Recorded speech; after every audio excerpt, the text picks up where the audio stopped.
maka penerusnya itu yang merusak, jadi paham yang salah, anti Tuhan. Padahal awalnya tidak. Kalau di komunis, negara komunis, baginya sama rata. Tapi kalau Tuhan sesuai keperluannya. Misalnya hari ini ada $2.000 misalnya. Lalu kita bagi. Kalau komunis ya dibagi jumlah orangnya berapa? Maka dibagi rata. Kalau Tuhan tidak. Masing-masing harus terbuka dan jujur. Berarti ada yang terima, ada yang tidak. Kalau memang hari ini lagi nggak perlu apa-apa, nggak boleh terima dari pembagian itu tadi. Kompak sekali. Terus? Dengan bertekun dan dengan sehati, mereka berkumpul tiap-tiap hari dalam bait Tuhan. Mereka memecahkan roti di rumah masing-masing. Nah, ini mereka menunjukkan sikap ibadah karena mereka orang Yahudi. Di bait suci mereka beribadat tiap hari. Ada jam 3, jam 9, lalu sore itu ibadah Yahudi. Tapi mereka juga di rumah-rumah. Nah, inilah gereja yang pertama, di rumah. Tidak pernah sibuk dengan gedung. Panggil tetangga-tetangga sekitar rumah itu. Ayo kita kumpul, makan. Selalu kalau kumpul itu makan. Terusnya memecahkan roti itu ada yang makan. Ada 3 arti. Lanjutkan. Memecahkan roti di rumah masing-masing secara bergilir dan makan bersama-sama dengan gembira dan dengan tulus hati. Nah, memecahkan roti arti yang pertama adalah roti firman. Kita pecahkan roti firman. Jadi yang khotbah nggak cuma 1 orang. Semua orang yang hadir berhak memecahkan roti. Apa pengalamannya dengan Tuhan? Memecahkan roti yang kedua artinya perjamuan kudus. Maka itu gereja Katolik sampai hari tiap misa pasti ada komuni. Karena bagi ayat ini. Tapi ada juga makan bersama-sama. Artinya makan bersama-sama itu begini. Jatah makan kita di rumah masing-masing dibawa ke tempat kumpul. Kalau sini istilah potluck sekarang itu. Itu dulu mereka sudah buat itu. Daripada makan di rumah sendiri cuma sepi berapa orang. Ayo kita kumpul-kumpul. Jadi satu rumah bisa 3-4 keluarga. Semua anak-anak juga ikut. Di situ saling berdoa. Dan luar biasa. Nah, liturginya 1 Korintus 14, 26. 14 ayat 26, peraturan dalam pertemuan jemaat. Ya. Jadi bagaimana sekarang, saudara-saudara, bila kamu berkumpul, hendaklah tiap-tiap orang mempersembahkan sesuatu, yang seorang mazmur, yang lain pengajaran, atau pernyataan Tuhan, atau karunia bahasa roh, atau karunia untuk menafsirkan bahasa roh, tetapi semuanya itu harus dipergunakan untuk membangun. Nah, lihat judulnya. Ditulis jelas. Apa judulnya tadi itu? Peraturan dalam pertemuan jemaat. Inilah liturgi gereja perjanjian baru. Jadi bagaimana saudara? Kalau kamu berkumpul, bukan pakai kata ke gereja atau kebaktian. Kalau berkumpul, liturginya adalah masing-masing. Betul? Jadi nggak ada yang pasif. Gereja mula-mula semuanya aktif. Nggak boleh 1 orang saja. Setelah Konstantin jadi kaisar pada abad yang keempat 300 sekian belas itu, maka dia merombak semuanya. Karena begitu banyak orang yang mengaku percaya, karena Konstantin ingin supaya semua orang percaya Yesus, tapi dia paksa. Sehingga pada zaman itu dia ambil aturan, yang nggak mau jadi Katolik harus bayar pajak.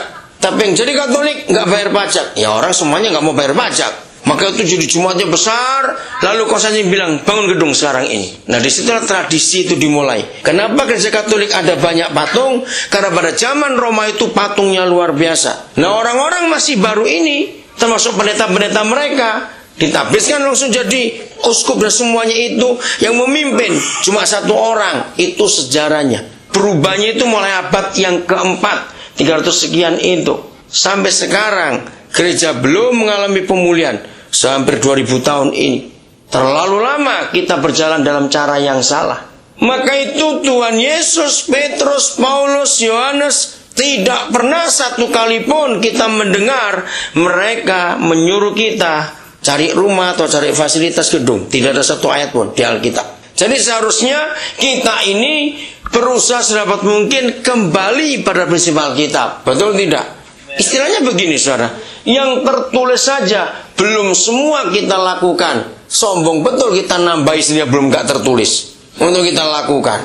Dan kenyataannya kita lebih banyak melakukan yang gak tertulis, karena kita ikut-ikutan dengan yang lain.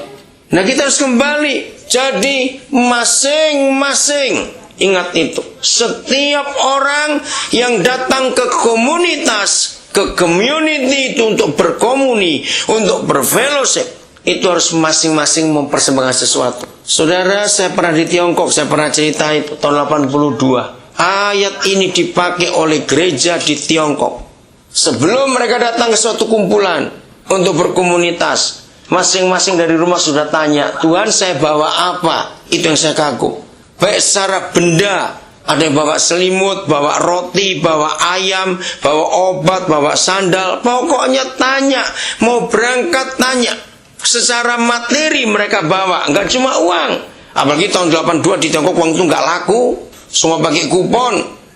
Tapi mereka juga secara rohani, itu tadi. Ada yang mendoakan, ada yang sharing, firman Tuhan, pernyataan roh, ada yang bernubuat, dan seterusnya. Tapi masing-masing itu aktif. Nah, kenapa diwajibkan masing-masing aktif? Ingat, gereja yang benar itu Alkitab menggambarkan seperti anggota tubuh. Oke, seperti anggota tubuh. Mari kita lihat 1 Korintus 12 dulu. Kenapa Tuhan menyuruh Paulus berkata seperti ini? Gereja yang benar adalah begitu. 1 Korintus 11 ayat 12. Karena sama seperti tubuh itu satu dan anggota-anggotanya banyak, dan segala anggota itu sekalipun banyak merupakan satu tubuh. Demikianlah pula Kristus. Nah, garis bawahi kalimat terakhir. Demikian pula siapa? Kristus. Sama seperti tubuh kita satu, anggotanya banyak, tapi kita satu. Kalau diuraikan anggota ini banyak, kuku aja ada berapa macam ini, betul? Tulang, jari semua ada berapa macam, belum lagi organ tubuh bagian dalam. Oh, ada jutaan ini, masing-masing punya nama. Nah, seperti itu tubuh Kristus. Saudara, kalau sampai ada anggota tubuh yang nempel di tubuh kita tapi nggak berfungsi, itu namanya tumor. Ngerti nggak ini? Dia nempel di tubuh tapi nggak berfungsi. Maka itu gereja sekarang banyak tumornya tubuh Kristus ini. Karena banyak pengangguran, cuma datang begitu saja, tapi tidak punya aktivitas, nggak tahu aku ini di mana tempatnya. Gereja sudah menyimpang jauh. Ketika cuma diajarkan, ya sudah, pokoknya kamu datang setia ke gereja, jadi apa tidak tahu. Hanya pendetanya yang aktif. Kita harus merombak ini, sudah. Masing-masing anggota tubuh itu punya fungsi. Karena kalau tidak punya fungsi, kita tumor. Ingat itu, jangan sampai kita lupa. Jadi masing-masing kita itu punya fungsi di dalam anggota tubuh Kristus. Katakan amin. Ya. Roma 12 ayat yang ke-4. Sama seperti pada tubuh kita, punya banyak anggota, tapi anggotanya tidak punya, anggota tubuh nggak punya tugas yang sama. Semuanya punya tugas yang beda-beda. Jadi kalau kita mau belajar menjadi gereja yang benar, maka masing-masing kita harus berusaha tahu apa fungsi aku dalam anggota tubuh Kristus ini. Aku di bagian apa? Aku di bagian apa? Ini luar biasa, saudara, kalau kita mau hidup dalam kebenaran ini. Ya, saya mau hubungkan ini dengan Hakim-Hakim 5 ayat 20. Iblis menghambat betul gereja Tuhan bertumbuh dengan benar. Dia merusak dengan konsep yang salah. Salah seorang silakan baca. Bagaimana gereja akan menang?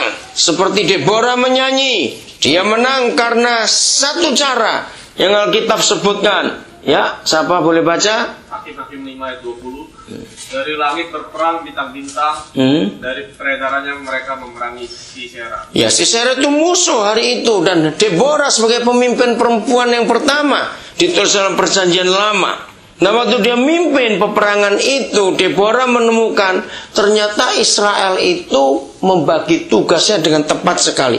Seperti bintang-bintang. Nah, kalau kita ingat siapa bintang-bintang, itulah keturunan Abraham. Seperti bintang di langit, nanti keturunanmu. Nah, yang luar biasa kita tahu, bintang-bintang itu punya orbit. Betul nggak, saudara? Punya jalur. Bintang nggak boleh iri hati, dan bintang yang lain nanti tabrakan nanti itu. Harus tahu jalurnya di mana, orbitnya itu di mana. Harus tahu betul-betul. Kalau tidak, tabrakan. Nah, mengapa gereja banyak kacau? Karena banyak orang iri hati. Orang iri hati itu nggak mau lihat orbitnya saudara yang lain. Sehingga dia ingin ada di orbit itu, ya tabrakan. Ada miliatan bintang di tata surya kita, di ruang angkasa sana, tapi nggak tabrakan karena mereka punya orbit. Nah, bisa bayangkan kalau semua bintang-bintang Kristus yaitu kita itu tahu orbitnya, setan mana bisa mengalahkan?